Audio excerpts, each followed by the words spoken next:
મિત્રો, આપણે અત્યારે છીએ ભુજ નખત્રાણા હાઈવે ઉપર માતાના મઠ જવાના રસ્તે. આ રાજમાર્ગ પર કચ્છનું પ્રાચીન શિવ મંદિર પૂર્ણેશ્વર મંદિર આવેલું છે. માતાના મઠ જતા શ્રદ્ધાળુઓએ આ પ્રાચીન શિવ મંદિરના દર્શન કરીને જવું જોઈએ.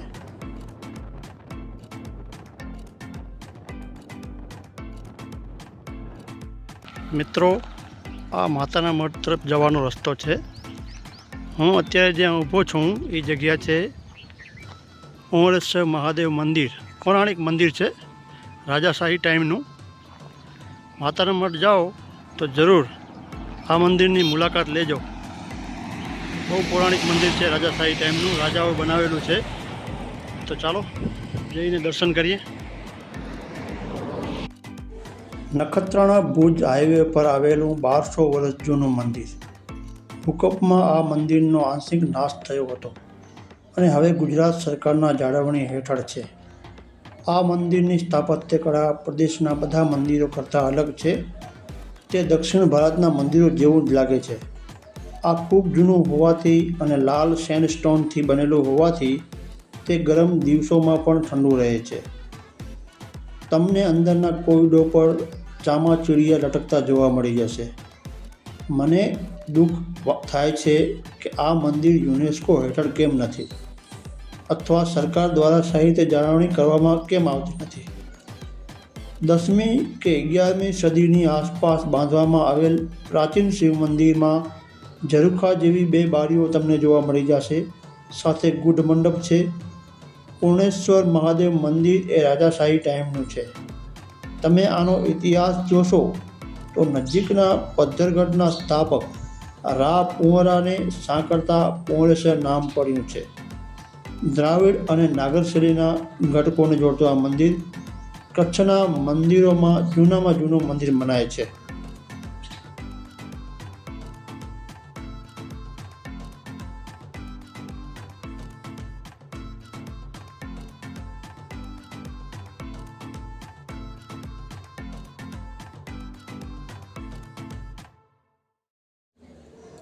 આ મંદિર ઊંચા પ્લેટફોર્મ પર ઊભું છે અને પ્રાચીન શિલ્પો અને છબીઓ માટે જાણીતું છે.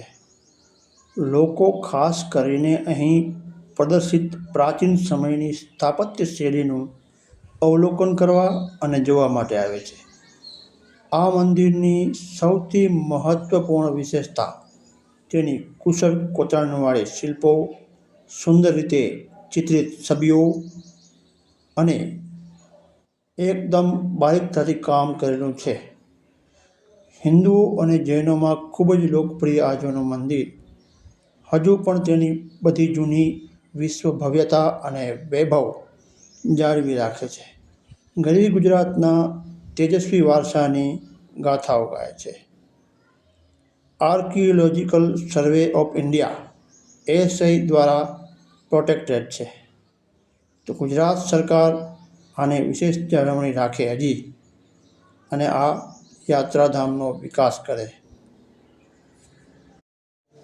મારી આ વિડીયોમાં દર્શાવેલા ઇતિહાસમાં કોઈ પણ મારી ભૂલ હોય તો મને કમેન્ટ દ્વારા જણાવવા વિનંતી. કેમ કે હું પણ માણસ છું. ઇતિહાસ ગોત્યો છે જેટલો મને મળ્યો એટલો.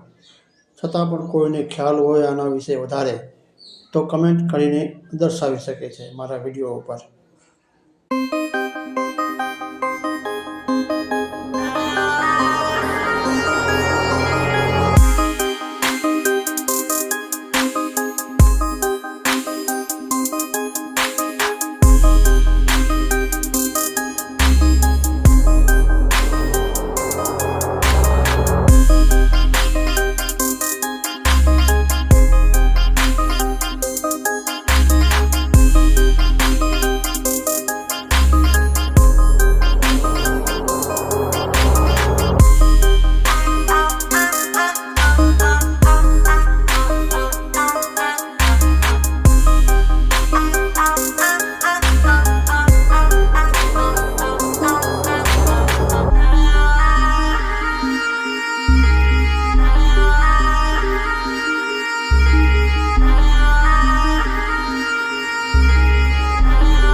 મારો આ પ્રયાસ તમને ગમ્યો હોય તો મારી ચેનલને સબસ્ક્રાઈબ કરજો, વિડીયોને લાઈક અને શેર કરજો.